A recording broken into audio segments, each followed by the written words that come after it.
My name is Rachel Monroe, and what I'm about to share with you is something I never imagined I'd speak about publicly. It's personal, it's raw, and it's something I've held close to my heart for a long time. But after what happened to me on November 14, 2023, I realized that keeping it to myself wasn't an option. You see, on that night I died. For over 13 minutes I left this world, and in that time, I experienced something that has forever changed me. Jesus Christ revealed truths to me. Truths about what's coming, about how we can prepare, and about the incredible power of faith. What I saw, felt, and learned in those moments was beyond anything I could have ever imagined, and it's something the world needs to hear. It started as a normal Tuesday evening. It had been an unusually cold night for November in Salem, Oregon, and I'd just returned home from an emergency trip to the vet. My cat, Oscar, had been acting strangely all day, lethargic, refusing to eat, and making these soft, pitiful meows that broke my heart.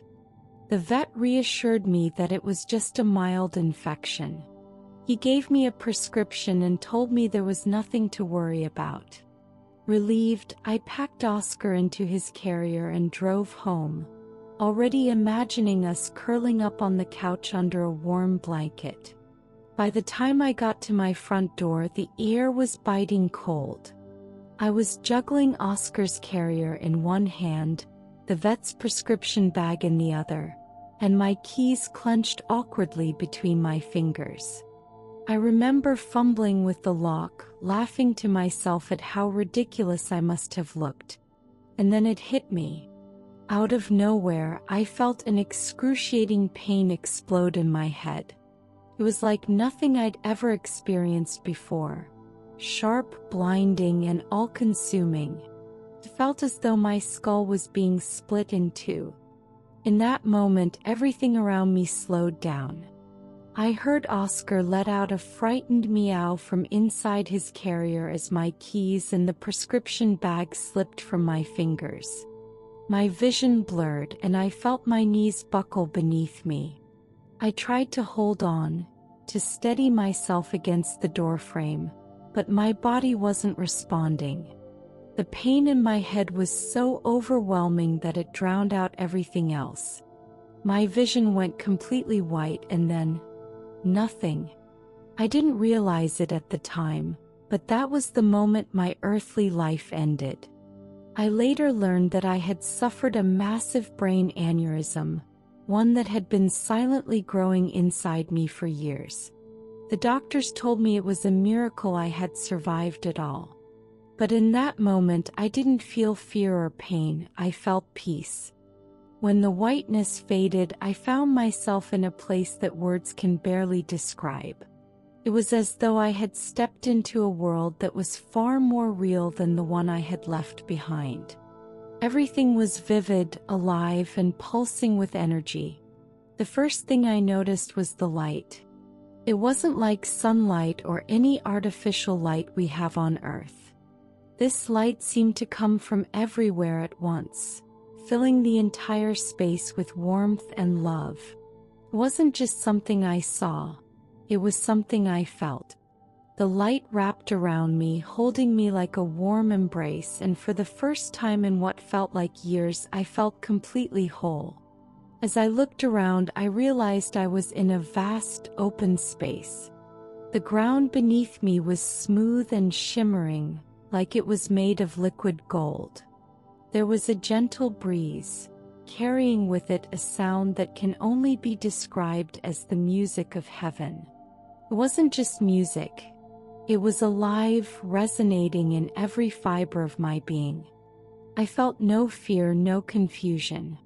Instead, I felt a peace so profound that it brought tears to my eyes. It was as though every worry, every burden I had ever carried had been lifted away. But as beautiful as this place was, it was nothing compared to what I felt next. In the distance, I saw a figure walking toward me. At first, I couldn't make out who it was, But as he came closer, I knew without a shadow of a doubt that it was Jesus. There's no way to fully describe what it's like to be in his presence. He radiated love and light, but it wasn't the kind of love we experience here on earth. His love was pure, unconditional, and overwhelming. The moment I saw him, I felt as though I had known him my entire life. His eyes were the most striking thing about him. They were filled with compassion and understanding, but also with truth. When he looked at me, I knew that he saw everything, every joy, every sorrow, every mistake I had ever made. Yet despite all of it, he didn't look at me with judgment. He looked at me with love. Jesus spoke my name, and the sound of his voice was unlike anything I'd ever heard. It wasn't just a sound, it was an experience. His voice resonated deep within me, filling me with a sense of peace and belonging. "Rachel," he said, "there are things you need to see." In an instant, it was as though my entire life began playing out before me. But I wasn't just watching it, I was experiencing it from a new perspective.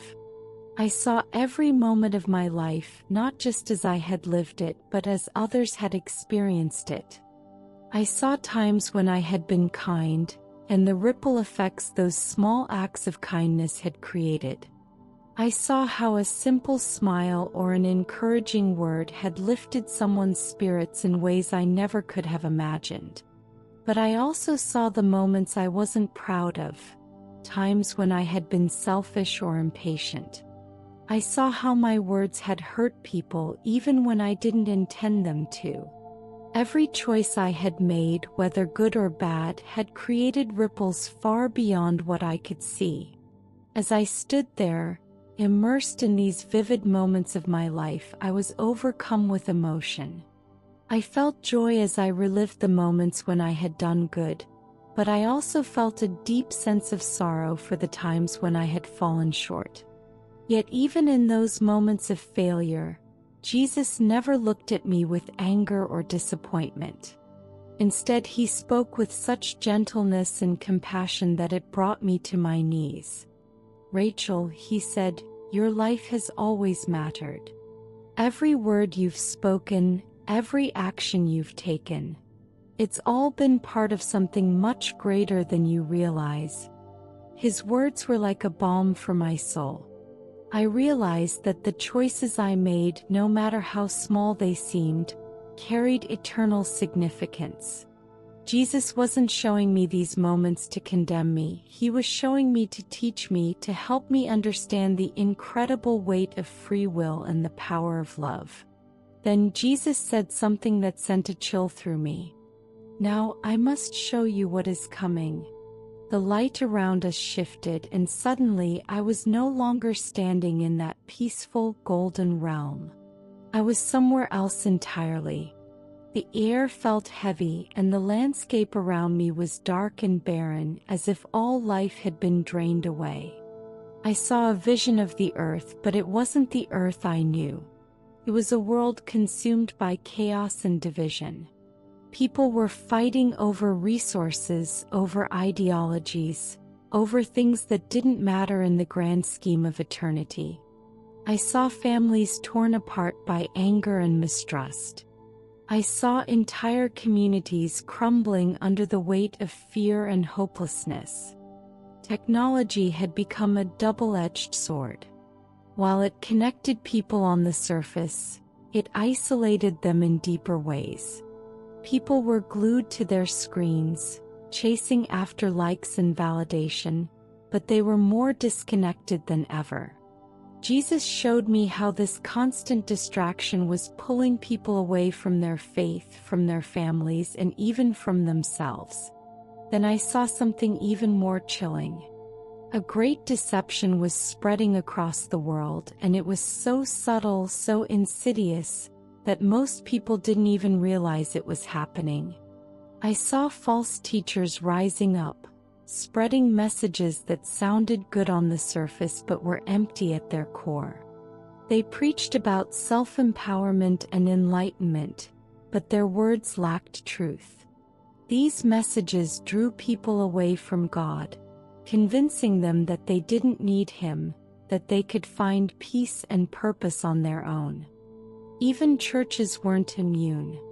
I saw congregations that had once been filled with faithful believers falling into spiritual complacency.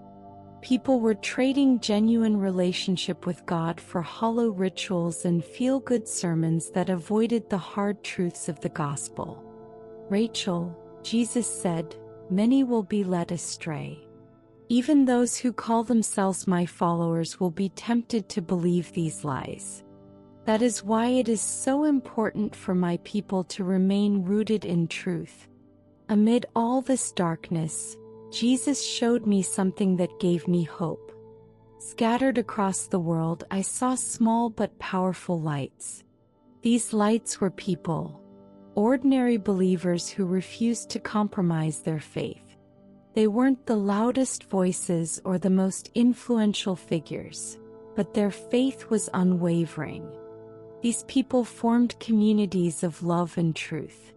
They prayed together, worshiped together, and supported one another through the trials they faced.